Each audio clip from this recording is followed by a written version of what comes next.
Good morning class. आज मैं सबसे पहले कंप्लीट करने वाला हूँ प्रॉफिट लॉस। प्रॉफिट लॉस का मोस्ट इंपॉर्टेंट टॉपिक कौन कौन से होते हैं उसमें से पहला आता है ऑब्जेक्टिव अरेंजमेंट, दूसरा आता है क्या पहला आता है ऑब्जेक्टिव अरेंजमेंट, दूसरा इक्वलिटी, तीसरा बेईमानी पर बेस्ड क्वेश्चन, चौथा कंडीशनल सेंटेंस, पांचवा कंटिन्यूटी सेल, छठा रिटर्निंग सेल, सातवां इक्वेशन और आठवां एडिगेशन। सभी टाइप को मैं एक एक करके मैं डील करूंगा। उससे पहले मैं थोड़ा सा इसके इंपोर्टेंस के बारे में बात करता हूँ। एग्जाम में जब भी प्रॉफिट लॉस से क्वेश्चन पूछे जाते हैं तो इन्हीं टाइप में से किन्हीं एक से आपसे क्वेश्चन पूछता है। फिलहाल एक ऐसे हम लव लाइफ के बारे में बाद में बात करेंगे। फिलहाल अपने हम टॉपिक की तरफ मूव ऑन करते हैं। आप हेडिंग लगा लीजिए प्रॉफिट लॉस। प्रॉफिट लॉस का मोस्ट इंपोर्टेंट टॉपिक क्या है? टाइप 1 में देखिए ऑब्जेक्टिव अरेंजमेंट। ऑब्जेक्टिव अरेंजमेंट आप लोग है ऑब्जेक्टिव अरेंजमेंट, ऑब्जेक्टिव अरेंजमेंट,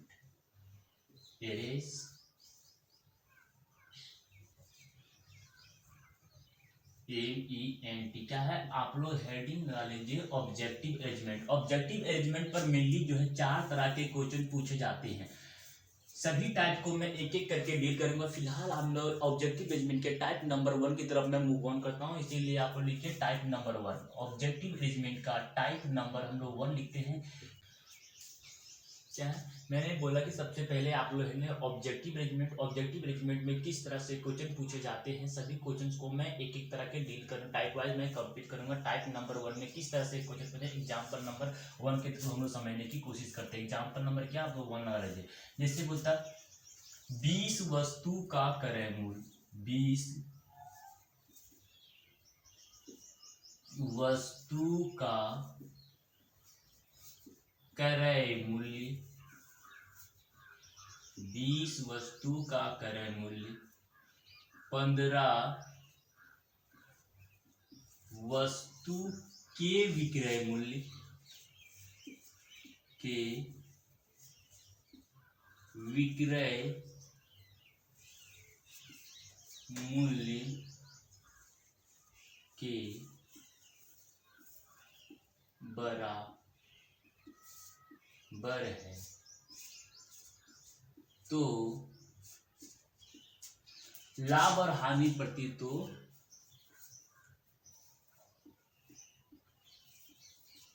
लाभ या हानि प्रतिशत बताइए। मैंने क्या टाइप मैंने बोला 20 वस्तु का क्रय मूल्य 15 वस्तु के विक्रय मूल्य के बराबर है। विक्रय मूल्य के बराबर है तो लाभ या हानि प्रतिशत आपसे पूछा है। ऐसे क्वेश्चन को सॉल्व करने के लिए बस आपको इतनी सी काम करनी कि इसका क्रय मूल्य और विक्रय मूल्य आपको निकाल लेना है। अब क्रय मूल्य और विक्रय मूल्य कैसे निकालते हैं हम लोग इस क्वेश्चन के थ्रू समझने की कोशिश करते हैं। जैसे आपसे बोल रहा है कि 20 वस्तु का क्रय मूल्य, तो 20 वस्तु का क्रय मूल्य माने कि CP, 15 वस्तु के विक्रय मूल्य, तो 15 वस्तु का विक्रय मूल्य के क्या बोला है बराबर है, तो यहाँ पे आप बराबर कर देते हैं। यहाँ से हम लोग कर CP और SP यहाँ से निकालते हैं। भाई CP निकालने के लिए क्या करते हैं, इसको हम लोग बंद कर देंगे तो जो बच जाता है वो क्या बचता है SP, यानी जो बच जाएगा। सॉरी, अब मैं CP और SP निकालने का तरीका सबसे बेस्ट तरीका आपको सिखाता हूँ। जब इस तरह का वैल्यू दिया है तो CP SP निकालने का तरीका CP रेशियो SP बराबर डायरेक्ट आप लिख सकते हैं 3:4। अब ये 3:4 मैंने कैसे लिखा, अब इधर एग्जांपल से समझाने को जैसे बोलता है ना, आपको दिया रहेगा जैसे 5A बराबर 6B, तो ये और B का वैल्यू कैसे निकालते हैं भाई, तो रेशियो रूल से हम लोग निकालते हैं। रेशियो रूल में क्या करता है, जिसका वैल्यू निकालना है उसको आप बंद करेंगे। तो मान लो हमको A का वैल्यू चाहिए, ठीक है, हमको A का वैल्यू चाहिए, तो A को हम बंद कर दिए तो कितना बच गया 6, तो 6 यहाँ पे लिख दिए। मुझे B का, B को बंद किया, बच कितना गया 5, तो यहाँ पे 5, तो ये और B का वैल्यू यही आपका निकल गया। ये एक और एग्जाम्पल समझने की कोशिश करते हैं। जैसे बोलता कि 3A बराबर 4B बराबर 5C दिया है कुछ भी, या फिर 6C दिया है कुछ भी दिया है, ठीक है। तो ये BC का वैल्यू निकालने का तरीका क्या होता है कि ये को आपको माने कि यदि आपको ये रेशियो B रेशियो C का वैल्यू कैसे निकलता है, जिसको निकालना है, जिसका वैल्यू निकालना है उसको आप क्या बंद करेंगे, जो बच गया वही इसका आंसर। तो 6 चक्के 24, तो A बराबर कितना हो गया 24। हमको b का वैल्यू चाहिए, तो b को हम बंद कर दिए, बच गया 3, बच गया 6, 6 कितना गया 18, तो b का वैल्यू 18 हो गया। हमको c का वैल्यू चाहिए, तो c को हम बंद कर दिए, बचे 4 12, तो c का वैल्यू 12 आ गया। यहाँ से a b c का वैल्यू हम लोग निकाल लेते हैं। एक और एग्जांपल के थ्रू समझने की कोशिश करते हैं कैसे रेशियो निकाला जाता है। तो मान लो कि एक रहा 1a बराबर 2b बराबर 4c बराबर 3d, इस तरह। तो आपको a ratio b ratio c ratio d का वैल्यू आपको निकालने के लिए बोले, तो कैसे आप निकालते हैं भाई, जिसको निकालना है उसको आप क्या हेड का छिपा देंगे, तो बच गया। अब सभी को आपको गुना करना है, 4 तिया 12, सॉरी 4 दूना 8 और 8 तिया 24, तो a का वैल्यू कितना आ गया 24 आ गया। हमको b का वैल्यू चाहिए, तो b को आपको छिपा देना है, जो बच जाता है उसी को हम लोग क्या गुना कर देंगे, तो 4 एका 4 और 4 तिया 12, 4 एका 4 और 4 तिया 12, तो b का वैल्यू कितना आ गया 12 आ गया। c का वैल्यू चाहिए, तो c के लिए c को मैं बंद करूंगा, बच गया 3 दूना 6 और 6 एका 6 यानी कि 6। अब d का वैल्यू के लिए d को हम बंद करेंगे, जो बच गया शेष को आपको गुना करना है, तो 4 दूना 8, 8 एका 8 यानी कि 8। ये इसका रेशियो, ये बी सी का ये क्या यानी इस फॉर्म। अब क्या करेंगे, रेशियो का मतलब होता है कि सबसे छोटा फॉर्म में लिखना, तो काट के इसको छोटा हम लोग करते हैं भाई। इसको हम काटेंगे तो कितना 2 के पहाड़ा में कितना बर में कटेगा भाई, 2 के पहाड़ा में ये आपका कट जाता है 12 बर में। 2 के पहाड़ा में कितना बर में कटेगा 6 बर में। 2 के पहाड़ा में कितना बर में कटेगा 3 बर में। 2 के पहाड़ा में कितना बर में कटेगा 4 बर में। अब यहां से हम कह सकते हैं कि ए बी सी का रेशियो यहाँ पे यही निकल रहा है।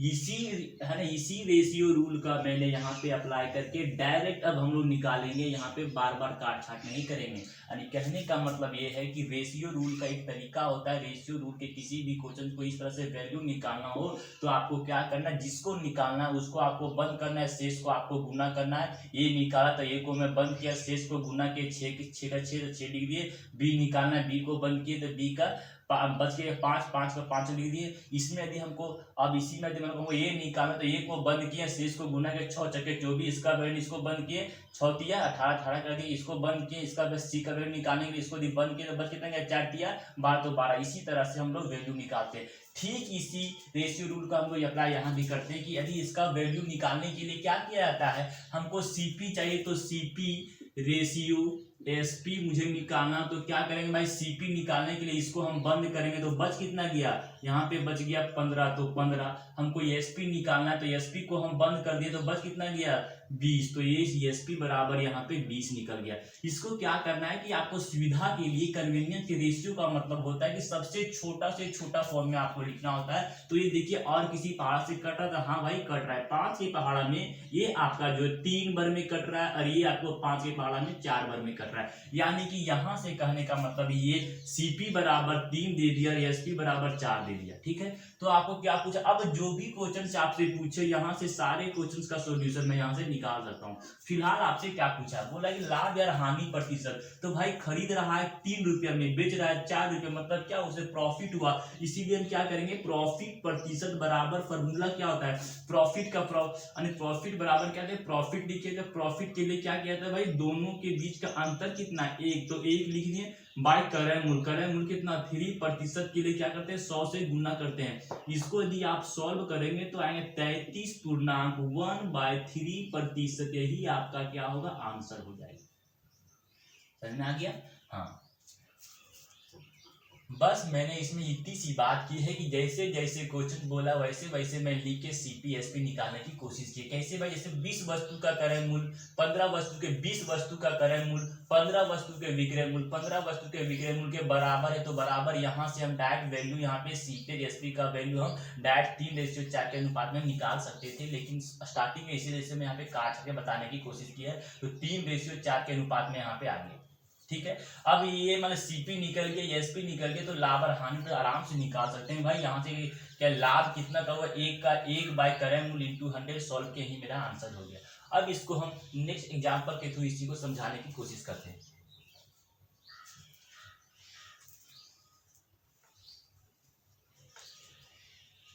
इसको है ना, इसको आप मेमोराइज कर लीजिए, रेशियो रूल यही कहता है। अब हम लोग नेक्स्ट एग्जाम्पल की तरफ मूव ऑन करते हैं इसे इरेज करने के बाद। ठीक है, नेक्स्ट एग्जाम्पल थोड़ा चेंज करते हैं। इसमें 20 वस्तु का क्रय मूल्य 15 वस्तु के विक्रय मूल्य के बराबर है, बराबर हो यदि इसमें बोलता यदि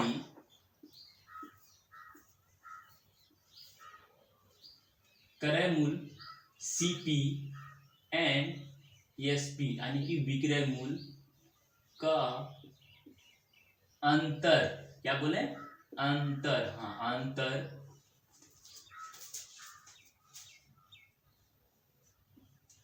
10 हो तो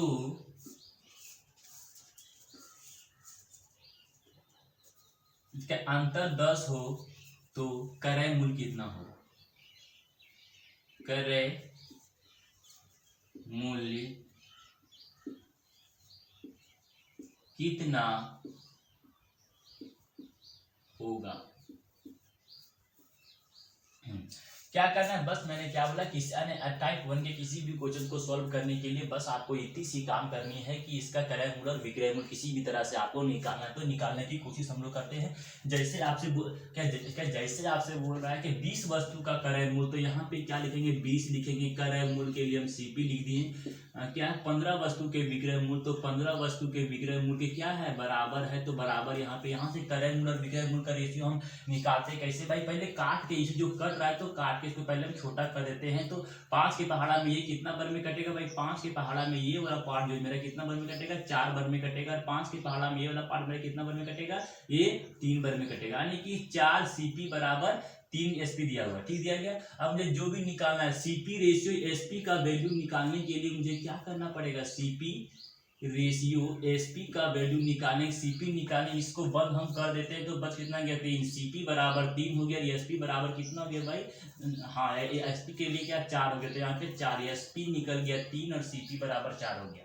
क्रय मूल्य बराबर 3 और एसपी बराबर यहाँ पे 4 हो गया। अब क्या बोला तो देखते हैं, यदि सीपी और एसपी के अंतर, सीपी और एसपी का अंतर दिया गया मेरे अनुसार कितना 1, जबकि क्वेश्चन में कितना दिया गया 10, तो 10 दे दिया गया, 10 दे देते। तो आपसे क्या बोला कि सीपी कितना होगा, सीपी, तो सीपी के लिए कितना 10 से मल्टीप्लाई करना पड़ेगा, यानी कि सीपी बराबर 10, आपका सीपी बराबर 30 आपका जो है आंसर होगा। ठीक है, एक्स्ट्रा में इसमें आपसे और क्या क्या पूछता है, फिलहाल तो आपका आंसर है। एक्स्ट्रा में आपसे क्या पूछता भाई, एक्स्ट्रा में यदि आपसे पूछता कि एसपी कितना होगा, एसपी मतलब विक्रय मूल्य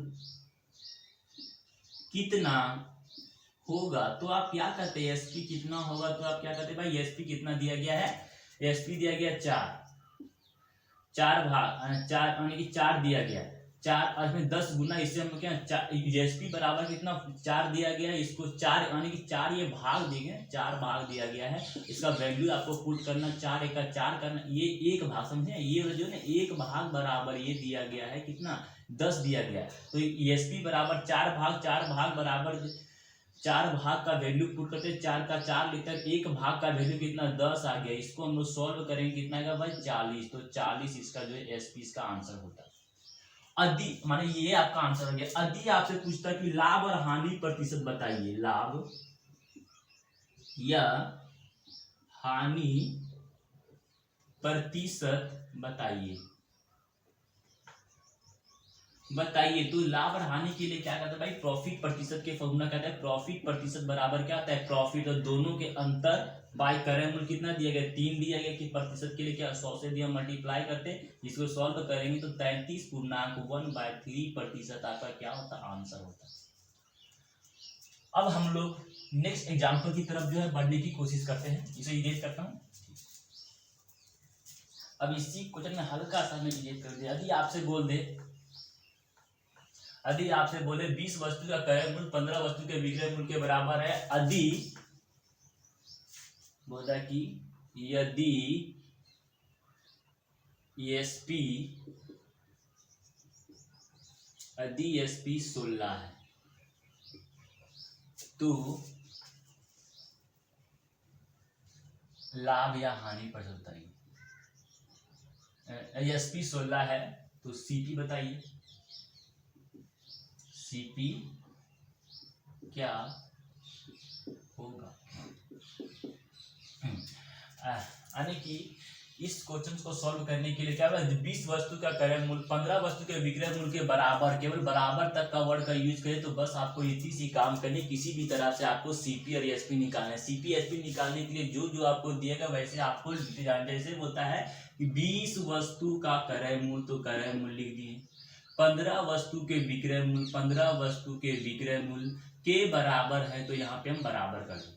ठीक है, यहाँ सीपी और एसपी का वैल्यू हम निकाल लेंगे, तो क्या भाई सीपी रेशियो एसपी का रेशियो निकालने का तरीका आपको अच्छी से पता है। इसको यदि हम काट के छोटा करेंगे, माने कि एसपी निकालने का तरीका क्या होता है भाई, आप तो इसको यहीं पे डायरेक्ट काट के शॉर्ट कर सकते हैं या फिर आप लिखने के बाद शॉर्ट कर सकते हैं, लेकिन मैं वर्बली क्या करता हूँ कि डायरेक्ट यहीं पे शॉर्ट करता हूँ। लेकिन आपको समझाने के लिए मैं एक स्टेप और बता दे रहा हूँ। जैसे क्या है, सीपी यानी सीपी निकाला तो इसको बंद किए, बच कितना गया भाई 15 बच गया। एसपी निकालना तो इसको हम बंद किए तो बच कितना गया भाई 20 बच गया, 20 लिख दिए। दोनों को काट के हम छोटा करेंगे, 5 के पहाड़ा में 3 बार में, 5 के पहाड़ा में 4 बार में, यानी कि सीपी बराबर 3 और एसपी बराबर यहाँ पे कितना दिया है 4 दे दिया गया। ठीक है, 4 दे दिया। क्या बोला है अब, क्या बोला, यदि एसपी 16 हो, एसपी क्या है, एसपी क्या ये 16 है, यानी कि ये दिया गया है 16, सॉरी यानी कि ये 4 यानी 4 बराबर ये 16, एसपी दिया गया 4, लेकिन यहाँ पे दिया गया 16, कितना गुना है 4 गुना, यानी कि ये 4 गुना, तो इसका तो ये भी सीपी कितना होगा भाई, ये भी सीपी, इसीलिए इसको करेंगे 4 से गुना करेंगे तो 4 तिया 12, तो फिलहाल 12 आपका यहाँ पे आंसर होता, समझे, 12 इसका आंसर होता। एक्स्ट्रा में आपसे क्या क्या पूछ, माने एक्स्ट्रा में आपसे क्या ध्यान होता है, एक्स्ट्रा में आपसे पूछता कि लाभ या हानि पैसे बताइए इसका, लाभ या हानि प्रतिशत, तो आप क्या करते हैं भाई, प्रॉफिट हो रहा है ना, प्रॉफिट हो रहा है तो दोनों का अंतर, पहले प्रॉफिट प्रतिशत का फॉर्मूला लिखाइए आप लोग, तो क्या दोनों का ये अंतर बाय क्रय मूल्य प्रतिशत के लिए 100 यहाँ पे लिखते, सॉल्व करते तो 33.1/3% आपका यहाँ पे आंसर होता, क्या था आपका आंसर होता। ठीक है, आंसर हो गया। अब इसके अलावा भी बहुत सारा पूछता, सीपी और एसपी का अंतर बताइए, यदि बोलता सीपी एंड एसपी का अंतर बताइए, अंतर बताइए,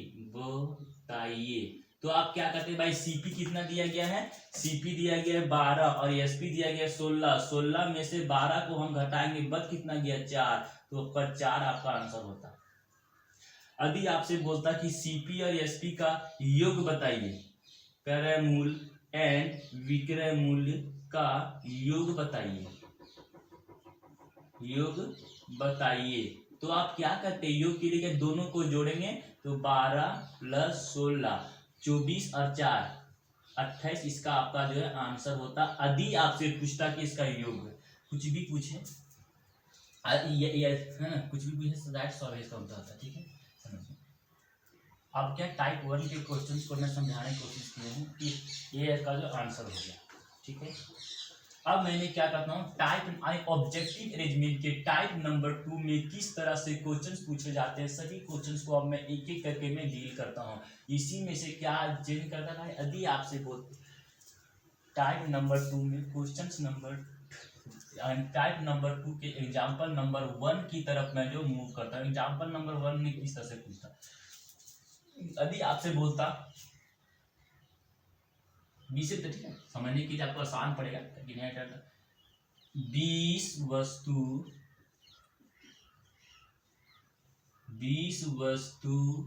का विक्रय मूल्य, क्या बोला, 20 वस्तु का विक्रय मूल्य 5 वस्तु के क्रय मूल्य के बराबर लाभ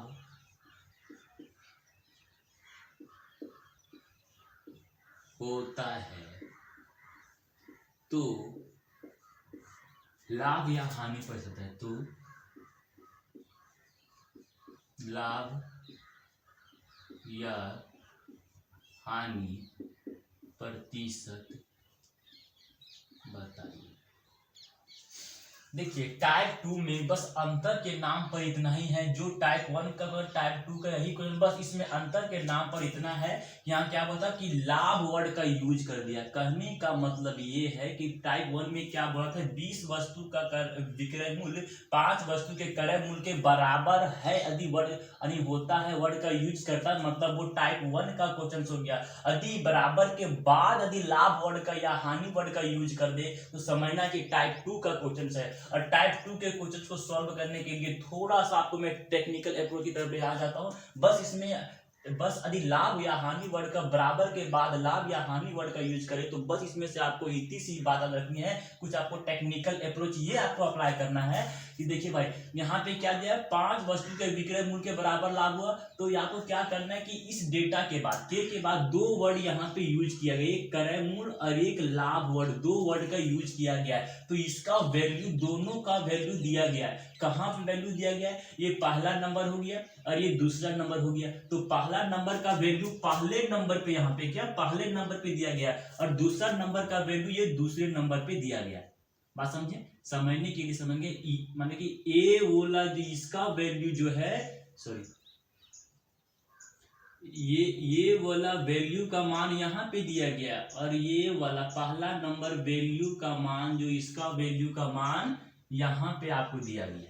समझे, बस आपको इतनी सी बात याद रखनी है कि 20 वस्तु का विक्रय मूल्य 5 वस्तु के क्रय मूल्य के बराबर लाभ होता है। यदि लाभ वर्ड बराबर के बाद लाभ वर्ड का चर्चा करें तो आपको समझ जाना ये टाइप 2 का क्वेश्चन। सर टाइप 2 के क्वेश्चन को सॉल्व करने के लिए बस आपको इतनी सी बात याद रखनी है कि है ना, इसके बाद है ना, माने कि ये डबल माने कि ये क्रय मूल्य के बराबर लाभ होता है। तो क्रय मूल्य का वैल्यू आपको पहला नंबर तो पहला नंबर में है और लाभ का वैल्यू यहाँ पे दिया, लाभ का वैल्यू ये आपको दिया गया। बस आपको इतनी सी बात रखनी है। जैसे अब यहाँ क्या बोलो कोई मतलब आपको नहीं, बस आपको इतनी सी काम है। जैसे मैंने फिलहाल क्या बोला है, 20 वस्तु का विक्रय मूल्य 5 वस्तु के क्रय मूल्य के बराबर लाभ होता है। तो क्रय मूल्य का वैल्यू कहाँ दिया गया, शुरू में दिया गया इसमें सीपी, यानी कि सीपी बराबर आपको दे दिया गया है 20, ठीक है। और लाभ का वैल्यू कहाँ, यहाँ पे विक्रय मूल्य 5 वस्तु के विक्रय मूल्य के बराबर लाभ का वैल्यू यहाँ पे 5, यानी कि प्रॉफिट आपको दे दिया गया है कितना 5। जब क्रय मूल्य दे दिया गया 20 और प्रलाभ आपको दे दिया गया 5, तो यहाँ से हम एसपी निकाल सकते हैं। एसपी का फॉर्मूला क्या होता है, क्रय मूल्य यानी एसपी की तरह क्या होता है, क्रय मूल्य और प्रॉफिट को यदि जोड़ देते तो क्या होता है एसपी, यानी कि इसको हम 25 लिख सकते हैं। क्रय मूल्य बराबर इतना हो गया, प्रॉफिट बराबर भी आ गया और एसपी बराबर आ गया, तो यहाँ से हम प्रॉफिट प्रतिशत आराम से निकाल सकते हैं। प्रॉफिट क्यों भाई, खरीद रहा है 20 रुपया में, बेच रहा है 25 रुपया में, मतलब क्या हुआ प्रॉफिट की लाभ, तो पता चला कि नहीं प्रॉफिट हुआ, इसलिए प्रॉफिट प्रतिशत हम लोग निकालते हैं। प्रॉफिट प्रतिशत निकालने का फॉर्मूला होता है कि पहले आप प्रॉफिट को लिखे तो प्रॉफिट बाय नीचे में क्रय मूल्य को लिखना है तो क्रय मूल्य, और प्रतिशत के लिए आपको 100 से गुना करना पड़ेगा, तो 100 से आप गुना कर दिए। इसको जब काटेंगे 20 25 100 यानी 5 के पहाड़ा में कटेगा तो ये 25 25 यानी कि 25% का इसे क्या होता है प्रॉफिट के लिए मैं ऐसे इंडिकेट करता हूँ, इसीलिए 25% का जो है प्रॉफिट होती है। यही हम लोग का फिलहाल आंसर हो गया, समझे। अब हम इसी को नेक्स्ट एग्जाम्पल के थ्रू समझाने की कोशिश करता हूं। एग्जाम्पल नंबर 2 आप लिखिए। जैसे यहाँ पे सेम बांटेगा, ठीक है, यहाँ पे क्या है 20 था 20 है, ये एरो को मिटा दो, ठीक है, और इसे मिटा दो,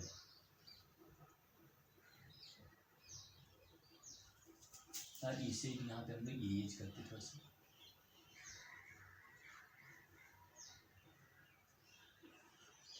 अब अंतर अब एग्जाम्पल 2 में हम लोग अब क्या जो इसमें एडिट करने में हो क्या बोला, 20 वस्तु का क्रय मूल्य 5 वस्तु के 20 वस्तु का विक्रय मूल्य 5 वस्तु के क्रय मूल्य के बराबर लाभ होता है। तो इसमें एडिट हम ये कर रहे हैं कि 20 वस्तु का क्रय मूल्य, यहाँ पे क्या करेंगे हम लोग क्रय मूल्य,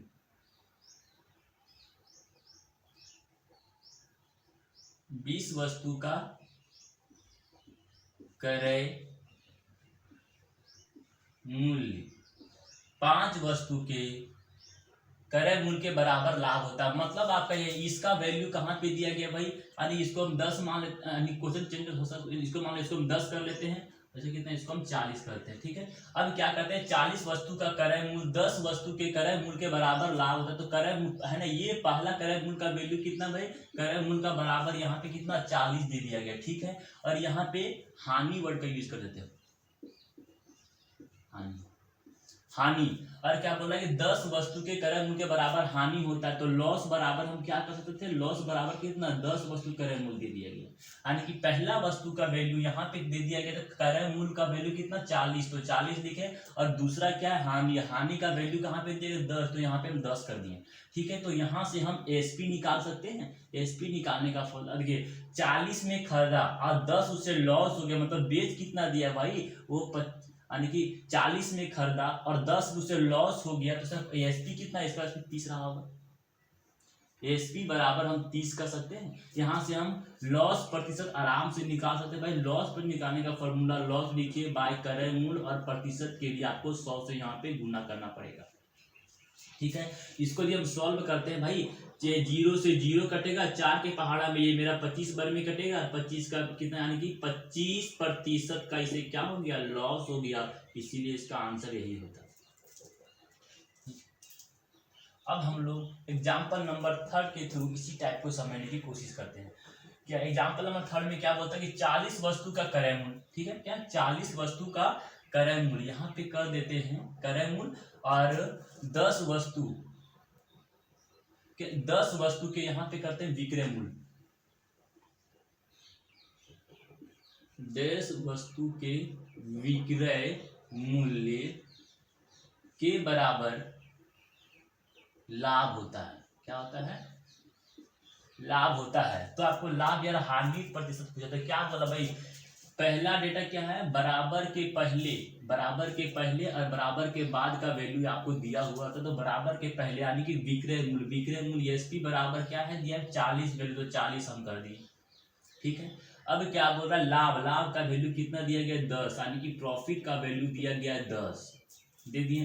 तो यहाँ से हम सीपी निकाल सकते हैं। सीपी निकालने का फॉर्मूला क्या होता है भाई, सीपी निकालने का फॉर्मूला होता है कि एसपी में से प्रॉफिट को हम घटा देते हैं तो बच जाता है सीपी। 40 में से 10 घटाएं तो बचता है 30। यहाँ से हम निकाल सकते हैं प्रॉफिट प्रतिशत। प्रॉफिट क्यों निकाले भाई, लॉस क्यों नहीं निकाले, तो यहाँ पे 40 में बेच रहा, 30 में खरीदा, 40 में बेचा, मतलब क्या प्रॉफिट हुआ, प्रॉफिट से, इसलिए प्रॉफिट प्रतिशत के लिए फॉर्मूला होता है प्रॉफिट बाय यहाँ पे क्या क्रय मूल्य, प्रतिशत के लिए यानी क्रय मूल्य और प्रतिशत के लिए 100 से हम लोग यहाँ पे क्या करते हैं, गुना कर देते हैं। इसको यदि काट छाट करते हैं भाई, 0 से 0 कटा, इसको यदि 100 को 30 से सॉल्व करेंगे तो क्या आता है आपका 33.1/3% आपका क्या हो गया, आंसर हो गया,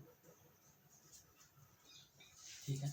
अब हम लोग नेक्स्ट एग्जांपल के थ्रू इसी टाइप को समझने की कोशिश करते हैं। जैसे आपसे बोला कि 40 वस्तु का क्या यहाँ पे विक्रय मूल्य, 40 वस्तु का विक्रय मूल्य 10 वस्तु के विक्रय मूल्य के बराबर लाभ ही मानो, कुछ भी मानो, हानि मानो, कोई दिक्कत नहीं है, हानि होता है। तब क्या करता है भाई, विक्रय मूल्य ले ले, तो विक्रय मूल्य को हम क्या, एसपी का वैल्यू बराबर के पहले का वैल्यू और बराबर के बाद का वैल्यू आपको दिया गया, वो कहाँ दिया गया, बराबर के पहले विक्रय मूल्य का वैल्यू शुरू में दिया गया कितना, 40 दिया गया, ठीक है।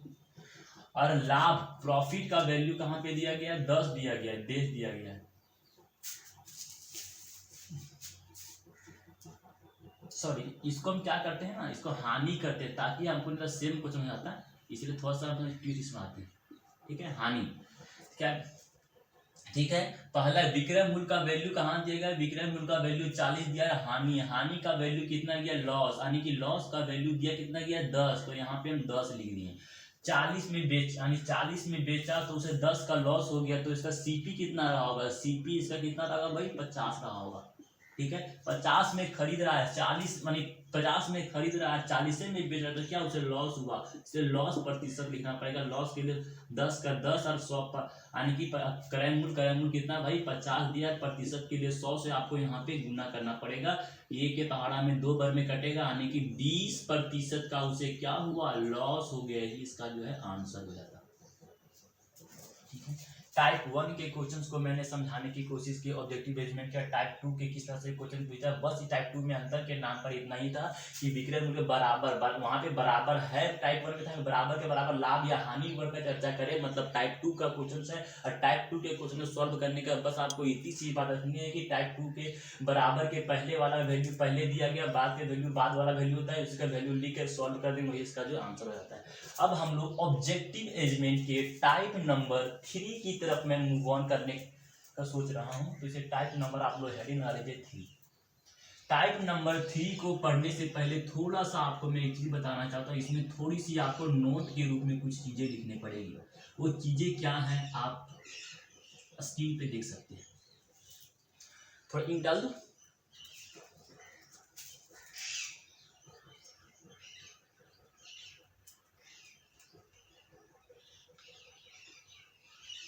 इंक डालने का फायदा ये है कि आपको बोर्ड पर अच्छे से विजिबल होगा, नहीं तो क्या होता है ना, क्लैरिटी नहीं आ पाता है बोर्ड पर।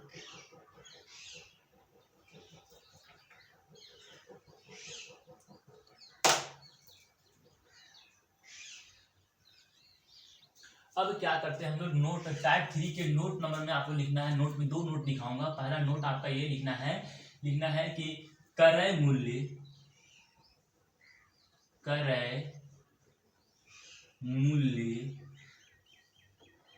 से विक्रय मूल्य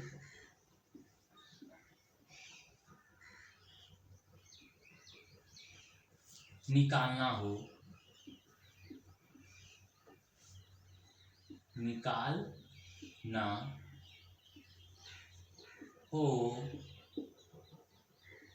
तो लाभ या हानि, क्या करना है भाई, लाभ या हानि को सीधा गुना करते हैं, सीधा गुना करते हैं। क्या बोला है, क्रय मूल्य से यदि आपको विक्रय मूल्य निकालना हो तो क्या करेंगे, जो उसमें प्रॉफिट होगा उसको हम लोग सीधा गुना करते हैं। दूसरा नोट में आपको लिखना है, यदि विक्रय मूल्य से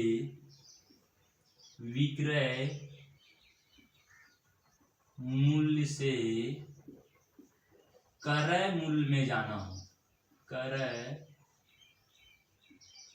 मूल्य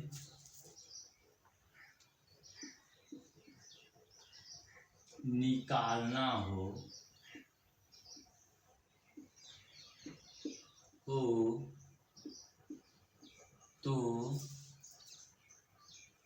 क्या करते हैं भाई, लाभ या हानि के फ्रैक्शन को दोनों तरह से लिख सकते हैं। के फ्रैक्शन मतलब भिन्न होता है, फ्रैक्शंस को उल्टा गुना करते हैं। समझा। नोट टाइप 3 के नोट में मैं बस आपको इतनी सी बात कहना चाह रहा हूं कि यदि आपको क्रय मूल्य से विक्रय मूल्य में जाना है तो प्रॉफिट या लाभ को फ्रैक्शन जो हम लिखते हैं उसे हम लोग सीधा गुना कर देते हैं। यदि हम लोग क्या करते हैं कि यदि विक्रय मूल्य से क्रय मूल्य में जाना हो तो लाभ को आपको क्या करना पड़ेगा कि उल्टा गुना करके लिखना है। अब कैसे सीधा गुना करके लिखते हैं, कैसे उल्टा गुना करके लिखते हैं, इसे हम लोग एग्जाम्पल के थ्रू समझने की कोशिश करते हैं। फिलहाल इसे आप लिख लीजिए, स्क्रीनशॉट करना जो कर लीजिए। अब मैं एग्जाम्पल की तरफ में मूव ऑन कर रहा हूं, ठीक है। इसे अब इसे इरेज करूं। अब एग्जाम्पल टाइप 3 के एग्जाम्पल नंबर 1 पहला देखिए, यहाँ पे क्या बोल रहा है कि एग्जाम्पल नंबर 1 की तरफ मैं मूव ऑन कर रहा हूं। से 1 रुपया में, एग्जाम्पल नंबर 1, 1 रुपया में 20 की दर से, 1 रुपया में 20 की दर से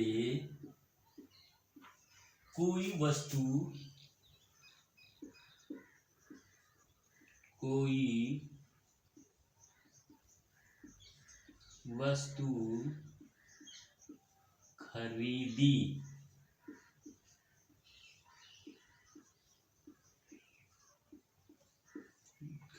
जाती है। क्या बोला कि 1 रुपया में 20 की दर से कोई वस्तु खरीदी जाती है,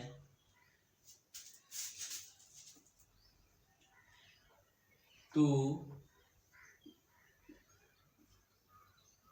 वस्तु पर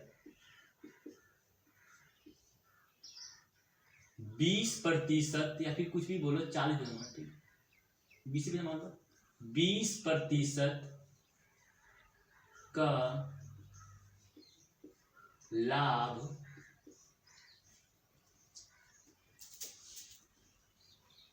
कमाने के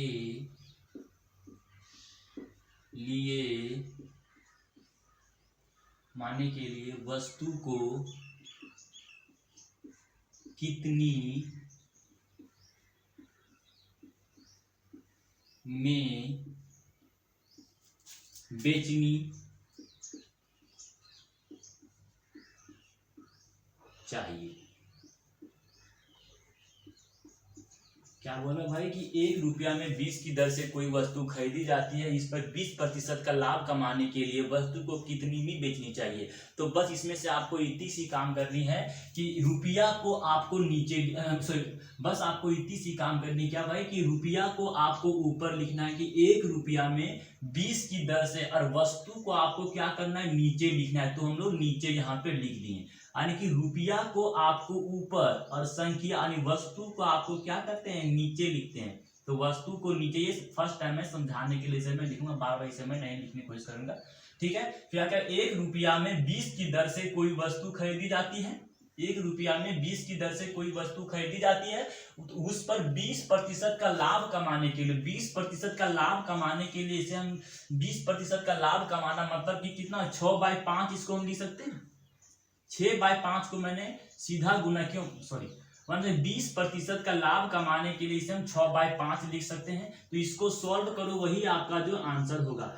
6 का 6 हो गया कितना, 20 25 100, यानी कि 100, यानी कि 6 रुपया में आपको 100 वस्तु बेचनी पड़ेगी, यही आपका जो है आंसर हो गया। 6 रुपया में 100 वस्तु आपको बेचनी पड़ेगी, तब जो है 20% का आपका लाभ हो, ठीक है। समझ में आ गया? नहीं, इसमें थोड़ा सा मैं इसको और इलिब्रेट करता हूँ, ठीक है। देखिए इसमें मैं क्या था प्रॉब्लम, 6/5 कैसे लिखे, ठीक बता रहा हूँ, इसे काट के बताता हूँ, ठीक है। इस क्वेश्चन को मैं फिर बता रहा हूँ। जैसे क्या बोला, मैंने क्या बोला कि रुपया को आपको नीचे लिखना है, तो रुपया, सॉरी मैंने क्या बोला कि रुपया को आपको ऊपर लिखना है, तो ऊपर लिख दिए, वस्तु का आपको नीचे लिखना है, तो नीचे लिख दिए। इतना सभी में आपको काम करना पड़ेगा, कर लिए।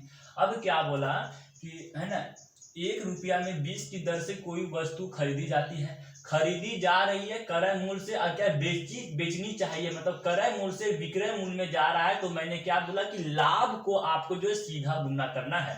तो ये तो मेरा लिखा गया। अब क्या करना है, क्रय मूल्य से विक्रय मूल्य हम लोग जा रहे हैं, तो लाभ को क्या करना है, मुझे सीधा गुना करना है। तो लाभ कितना हुआ, 20%। 20% मतलब हम लिख सकते हैं कि 120, और प्रतिशत के लिए मैं 100 से, यानी कि प्रतिशत का मान 100 लिखते हैं। इसको यदि हम काट देंगे तो ये 6/5 आ गया, है ना, फ्रैक्शन का मान 6/5। अब क्रय मूल्य से विक्रय मूल्य में जा रहा है, तो क्या करेंगे भाई, सीधा गुना करेंगे, इसीलिए डायरेक्ट इसको हम सीधा गुना कर दिए, सीधे हम 6/5 यहाँ पे इसे हम लिख दिए, ठीक है। इसको आप सॉल्व कर दो, वही आपका जो आंसर होगा। सॉल्व करने के बाद क्या आएगा, 6 का 6 और 20 25 100, यानी कहने का मतलब है कि ये 6 रुपया में कितनी वस्तु बेची जाएगी, 100 वस्तु बेची जाएगी। 6 रुपया में 100 वस्तु, फिलहाल आपका जो है कितनी वस्तु बेचनी चाहिए, तो आपका आ गया 6/9 आपका आंसर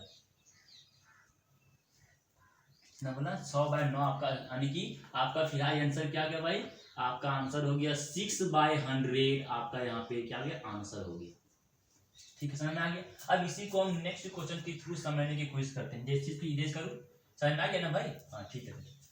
अब क्या करना है, अब दूसरा, 1 रुपया में 20 की दर से कोई वस्तु, यदि आप समझो कोई वस्तु बेची जाती है, 1 रुपया में 20 की दर से कोई वस्तु बेची जाती है, तो वस्तु पर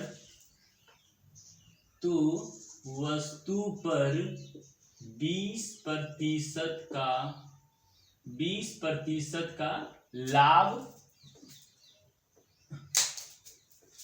तो वस्तु पर 20% का लाभ होता है। वस्तु पर 20% का लाभ होता है, तो वस्तु का क्रय मूल्य कितना होगा? वस्तु का क्रय मूल्य कितना होगा? वस्तु का क्रय मूल्य कितना होगा? तो अब क्या करना, देखिए मैंने क्या बोला कि रुपया को आपको ऊपर लिखना है तो ऊपर लिखें, वस्तु को नीचे लिखना है तो नीचे लिख दीजिए। ठीक है। अब क्या बोल रहा है कि 1 रुपया में 20 की दर से कोई वस्तु बेची जाती है, यहाँ पे क्या बेची जाती है, तो 20% का लाभ होता है। 20% का लाभ का मतलब क्या, 20% लाभ को हम लिख सकते हैं 120/100 लिख सकते हैं। इसको यदि हम काटेंगे तो कितना 6/5 आ गया। ये फ्रैक्शन में लाभ का फ्रैक्शन मान कितना गया भाई 6/5। तो 6/5 को अब हम लोग उल्टा गुना करेंगे। क्यों करेंगे, तो मैंने बोला क्या, विक्रय मूल्य से क्रय मूल्य जाने पर लाभ का फ्रैक्शन मान जो होता है उसको उल्टा गुना करते हैं। तो 6/5 है तो इसको हम क्या करेंगे 5/6 से इसको हम गुना करेंगे। इसको सॉल्व करने पर जो आएगा वही आपका जो है आंसर होगा। जैसे बोला 5 का 5, अभी आप डायरेक्ट यहीं काट दो। 5 के पहाड़ा में कितना बार में 4 बार में कट गया, यानी कि 1 रुपया में 6 चक्के 24, यानी कि 1 रुपया में 24 वस्तु बेचेगा तब उसका इतना जो आंसर होगा। समझ आई कहानी। दूसरा, अब मैं इसी में नेक्स्ट क्वेश्चन की तरफ मैं बढ़ने वाला हूं। इससे बोला कि 1 रुपया में 20 की दर से कोई वस्तु बेची जाती है तो उस पर 20% का लाभ होता है। 20% का लाभ होता है। यदि 40% के लाभ कमाने के लिए, क्या 40%, यदि 40% का लाभ कमाने के लिए 40% का लाभ 40% का लाभ कमाने के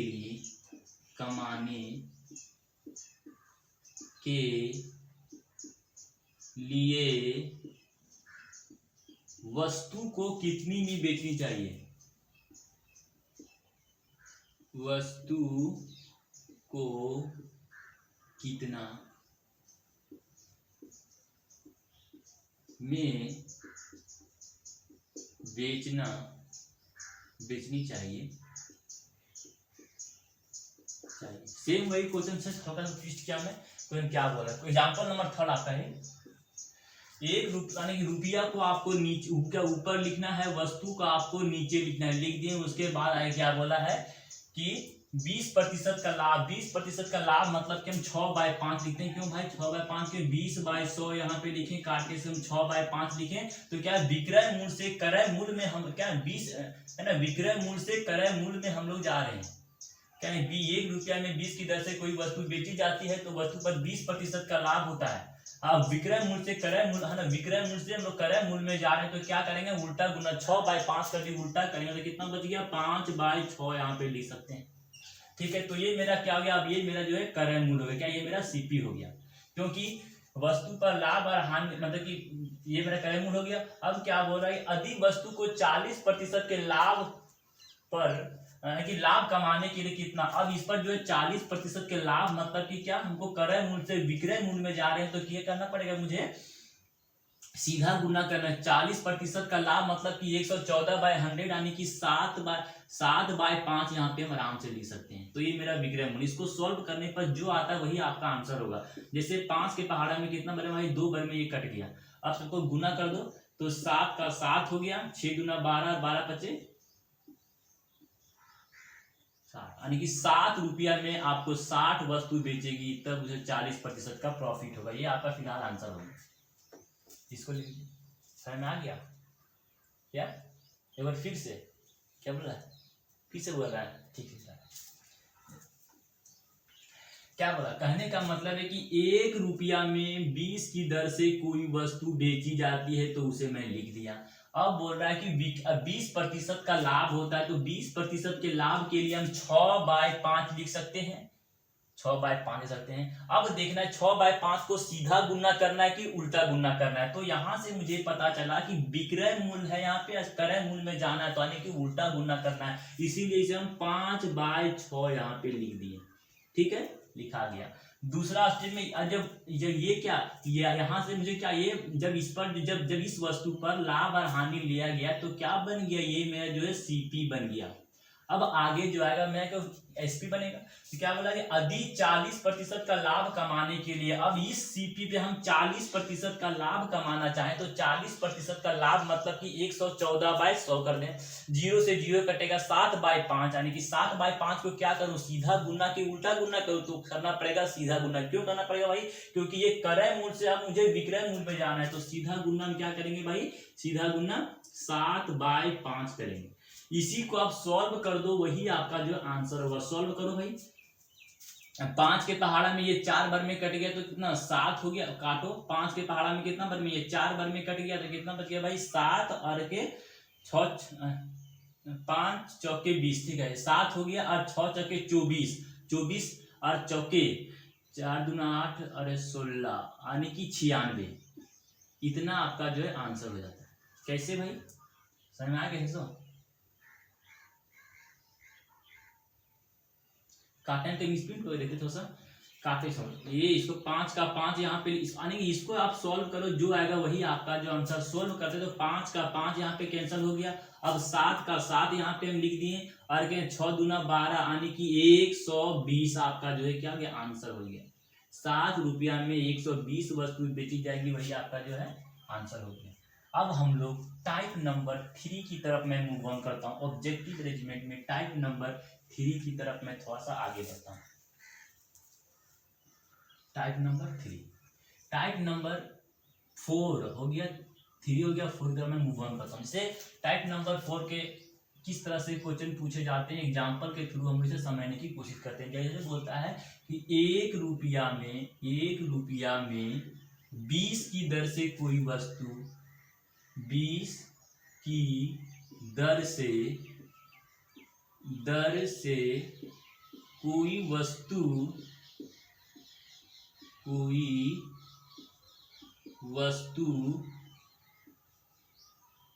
खरीदी जाती है। 1 रुपया में 20 की दर से कोई वस्तु खरीदी जाती है। अब 2 रुपया में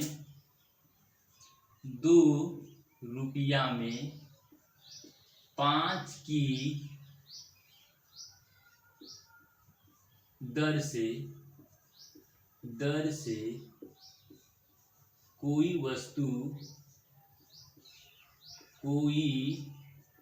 कोई वस्तु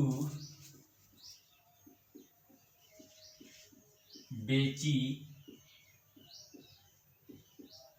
जाती है, तो लाभ या हानि प्रतिशत बताइए। तो क्या करना था आपको, मतलब कि 1 रुपया में 20 की दर से कोई वस्तु खरीदी जाती है, मतलब कि हम सीपी बराबर क्या करेंगे भाई, 1 रुपया में 20 की, रुपया को ऊपर लिखना है और वस्तु का क्या नीचे लिखना है, जो कि मैंने पहले ऐसे कर दिया। ठीक है, खरीदी जाती है। और 2 रुपया में 5 की दर से कोई वस्तु बेची जाती है, मतलब कि एसपी आपको दे दिया है 2 रुपया में 5 की दर से कोई वस्तु बेची जाती है। ये क्या गया, सीपी बराबर इतना, एसपी बराबर इतना। इस फ्रैक्शंस को हम लोग सिंपलेस्ट फॉर्म में बदलते हैं। सिंपलेस्ट फॉर्म में बदलने के लिए इसका दोनों का सिंपलेस्ट फॉर्म में बदलते हैं, इसको इससे क्रॉस मल्टीप्लिकेशन करके हम लोग सिंपलेस्ट फॉर्म बदल सकते। 5 का 5 यहाँ पे करेंगे और 20 का 20 यहाँ पे कर, 20 दूना 40 करेंगे। इसको काट के यदि हम छोटा कर देते हैं तो 1 8 25 80 40 यानी कि क्रय मूल्य और विक्रय मूल्य का क्रय आपका सीपी दे दिया गया 1 और एसपी आपका दे दिया गया 8। तो आपसे पूछा है कि लाभ और हानि प्रतिशत। लाभ और हानि प्रतिशत के लिए भाई प्रॉफिट प्रतिशत के लिए मुझे क्या करना पड़ेगा, दोनों का अंतर करते हैं तो अंतर बाय क्रय मूल प्रतिशत के लिए आपको 100 से यहाँ पे गुना करना पड़ेगा। सॉल्व करेगा तो 700% इससे क्या हो गया, प्रॉफिट हो गया। तो यही आपका जो आंसर हो जाता है। समझ में आ गया? ठीक है, अब हम लोग नेक्स्ट क्वेश्चन की तरफ जो है आगे बढ़ते हैं। जैसे आपसे बोलता है कि 1 रुपया में 20 की दर से कोई वस्तु खरीदी जाती है, 2 रुपया में 5 की दर से कोई वस्तु जो है बेची जाती है। यहाँ पे थोड़ा सा क्वेश्चन नंबर 2 की तरफ मैं मूव ऑन करता हूँ। 1 रुपया में 20 की दर से कोई वस्तु खरीदी जाती है और उतना ही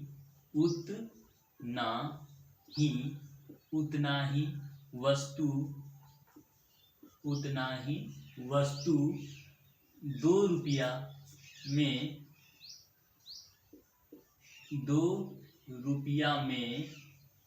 40 की दर से खरीदी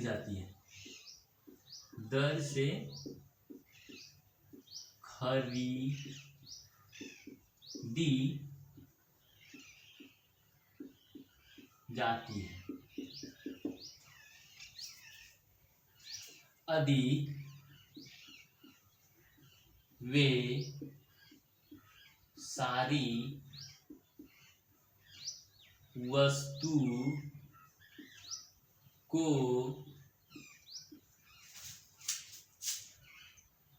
2 रुपया में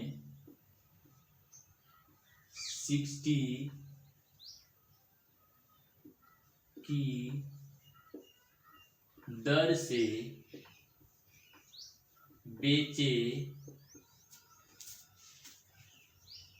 तो लाभ या हानि प्रतिशत बताइए। आपको वही काम करना है, सीपीएसपी निकालना है। सीपीएसपी कैसे निकालता है आपको अच्छे से पता है। इसे क्या बोला है, सीपी 1 रुपया में 20 की दर से कोई वस्तु खरीदी जाती है तो मैंने सीपी लिखा, सीपी 1 रुपया में, तो 1 रुपया में 20 की, यानी 1 रुपया में 20 की दर से कोई वस्तु खरीदी जाती है, खरीदने। और उतना ही वस्तु 2 रुपया में 40 की दर से खरीदी जाती है, मतलब कि 2 रुपया में 40 की दर से उतना ही वस्तु खरीदी जाती है। क्रयमूल दोनों को जोड़ के एक फॉर्म में कर देंगे। आगे क्या बोला है कि वे सारी वस्तु को 2 रुपया में 60 की दर से बेची जाती है, मतलब कि एसपी आपको दे दिया गया है 2 रुपया में 60 की दर से बेची जाती है सारी वस्तु, मतलब एक इसमें और एक भाग इसमें, एक भाग इसमें, कितना हो गया, 2 भाग, 2 से आपको यहाँ पे मल्टीप्लाई कर दी। इसको सिंपलेस्ट फॉर्म में बदलने की कोशिश करते हैं। इसको सीपी का हम एलसीएम लेंगे, कितना था भाई 40 आ गया, 20 के पहाड़ा में आ गया 2 बार में, तो यहाँ पे 2 लिखेंगे और 2 यहाँ पे डायरेक्ट 40 करते हैं। इसको काट के शॉर्ट फॉर्म में 1/10 हम लिख सकते हैं, यानी सीपी बराबर इतना हो गया फ्रैक्शन मान, और एसपी को हम 4 आएगा, यानी कि इसको हम 4/60 कर सकते हैं। इसको काट के यदि हम छोटा करेंगे तो 4 एक बार में 4 के पहाड़ा में 1 का 1 और 4 पचे 20, 15 चौके 60 हो गया, यानी कि सीपी का फ्रैक्शन मान इतना हो गया और एसपी का फ्रैक्शन मान इतना हो गया। इसे हम लोग सिंपलेस्ट फॉर्म में बदलते हैं। सिंपलेस्ट फॉर्म में बदलने के लिए क्या करेंगे, क्रॉस मल्टीप्लिकेशन करते हैं, तो सीपी बराबर हो गया 15 और एसपी बराबर कितना हो गया 10 आपका हो गया। ठीक है, अब यहाँ पे लाभ या हानि प्रतिशत, खरीद रहा है 15 रुपया में, बेच रहा है 10 रुपया में, तो क्या उसे घाटा हो रहा है भाई, इसीलिए क्या करेंगे, लॉस प्रतिशत बराबर लॉस कितना, दोनों के बीच का अंतर कितना, लॉस मतलब 5, और क्रय मूल्य के लिए इतना, प्रतिशत के लिए क्या करते हैं 100 से हम लोग यहाँ पे गुना करते हैं। इसको जब सॉल्व कर दें 5 के पहाड़ा में कितना बार में, 3 बार में कट जाता है, तो क्या भाई इसको सॉल्व करेंगे तो 33.1/3% आपका क्या होगा, आंसर हो जाता है।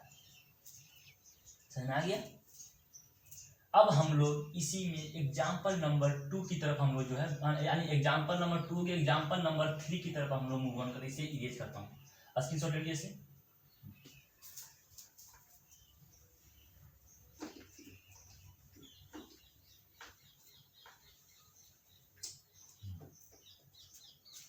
क्या बोला है कि 1 रुपया में 20 की दर से कोई वस्तु खरीदी जाती है, उतना ही वस्तु, तो यहाँ पे लिखिए इसे दुगुना वस्तु, दुगुना गुना वस्तु 2 रुपया में 40 की दर से खरीदी जाती है यदि उसने सारी वस्तु को 2 रुपया में 60 की दर से बेच दी, यानी कि 2 रुपया में 60 की दर से बेच दे तो लाभ और हानि प्रतिशत आपको पूछ रहा है। तो क्या करना बताता हूँ। जैसे यहाँ पे बोला कि आपने 1 रुपया में 20 की दर से कोई वस्तु खरीदी जाती है, मतलब कि सीपी बराबर हम लिखते हैं 1 रुपया में 20 की दर से कोई वस्तु खरीद ली है।